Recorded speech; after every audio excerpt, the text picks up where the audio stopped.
Today, we're exploring a story that history tried to bury, a story that's been brought back to life in a really powerful way through a multimedia album from the arts organization TATANKA. It's called Untouchable, A Love Beyond Measure. And right away, this quote, it just lays the stakes bare. For a dullet queer person, love is, as they say, twice as risky. Why? Because it's not just about who you love. It's seen as a direct attack on a social order, a system built to control both caste and sexuality. So what this album does is an act of what you might call radical remembrance. It imagines a story of two men in 1900s India, men pushed to the very edges of society because of their caste, their race, and their love for each other. It gives them a voice, basically singing back against a history that demanded they be silent. All right, let's dive into Section 1, A Love Beyond Measure. It's time to meet the two protagonists at the very heart of this world. So our two lovers, one is a Tamil leatherworker, the other a half-African city potter. Now, in the India of 1900, pretty much every part of who they are was a reason for society to push them away. Their work, considered impure. Their ethnicity, a target for prejudice. And their love for one another, absolutely forbidden. So what happens? Their love, their union, becomes this incredible, defiant act. They create their own private universe, a little sanctuary built right out of their shared exile. Okay, Section 2, the weight of history. To really get the courage of their love, we have to understand the absolutely crushing system that was designed to keep them, and people like them, apart. At the core of this whole thing is the caste system. Now, the word delete itself means the broken or the oppressed. It refers to people who were historically called untouchables. And they weren't just the lowest rung on the ladder, they were considered a varna, completely outside the formal four-tier system. They were the ones forced to do the job society deems spiritually polluting. You know, a system like this doesn't just appear overnight. It has incredibly deep roots, starting with ancient Vedic texts. Then it was actually formalized, made more rigid by the British colonial administration in their census records.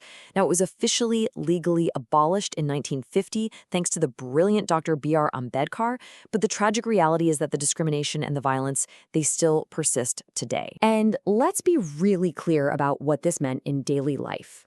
This was a system of total control. It wasn't just a label. It meant you were forced to live separately outside the main villages. You couldn't use the same public wells or enter the same temples. It dictated the work you did, like tanning leather, and who you were allowed to marry.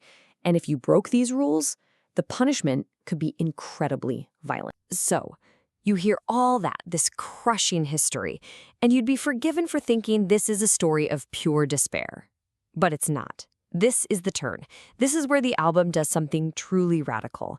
It's all about reclaiming the sacred. This right here is the heart of it. It's this incredible contrast. The outside world calls them impure for their work and their love. But in their world, their intimacy is holy. Society kicks them out of the temples. So what do? They sanctify each other. They invent their own holiness. The world tries to make them invisible ghosts, untouchable. But their touch, the very thing that isolates them, becomes a protest. It makes them real to each other, solid as stone. And the album's music illustrates this beautifully. It takes these everyday acts of survival and turns them into sacred rituals. Sweeping the streets, a supposedly polluting job, is reframed as a kind of quiet daily prayer. Molding clay together isn't just work. It's an act of touch without shame, a way of sculpting their own dignity. Even something as simple as a monsoon rain becomes a baptism, washing away all the labels the world has forced on them. Okay, Section 4, When the Sky Sings Back. This is where the story leaps from this historical reimagining to a real-world mission that's changing lives right now. But this raises a huge question, doesn't it? Can a piece of art like this really offer a true sanctuary? I mean, can it do more than just tell a beautiful, tragic story? Well, to answer that, let me tell you about 𝗧𝗔𝗧𝗔𝗡. He's a young artist from a Dalit community. Growing up, he was taunted with these awful names, Leather Boy, Darky, made to feel like he didn't matter, so he made his music in secret. He said his only audience was the clouds. His life story is, in so many ways, the album's story brought to life. And then, TATANKA discovered him. The conductor of their orchestra, a woman named 𝗧𝗕𝗕, didn't just give him a spot. She listened to his secret music and said this to him: "Then we will make a new temple with your sound at the center." Just think about that for a second. It's not just, "Welcome, you can join us."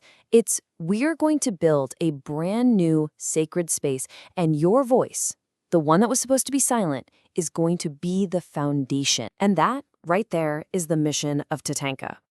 It's not just about diversity checkboxes or inclusion. It's about fundamentally changing the system. It's about amplifying voices that have been silenced and completely evolving the very architecture of what it means to belong. And this brings us to our final section, divinity through difference. This is really the big takeaway, why this idea of artistic resistance is so important on a massive scale. Just take in this number, 16 to 17%. That's the estimated slice of India's population who are Dalit. We aren't talking about a small fringe group. We are talking about hundreds of millions of people who are still facing this kind of discrimination. It makes projects like this feel not just important, but absolutely vital. And so, we're left with this one final provocative question that the whole project seems to ask. It pushes us to rethink everything we think we know about purity and holiness. What if the people, the art, the love that the world calls untouchable, what if that's just a form of divinity that we haven't learned how to see yet? A powerful thought to leave you with.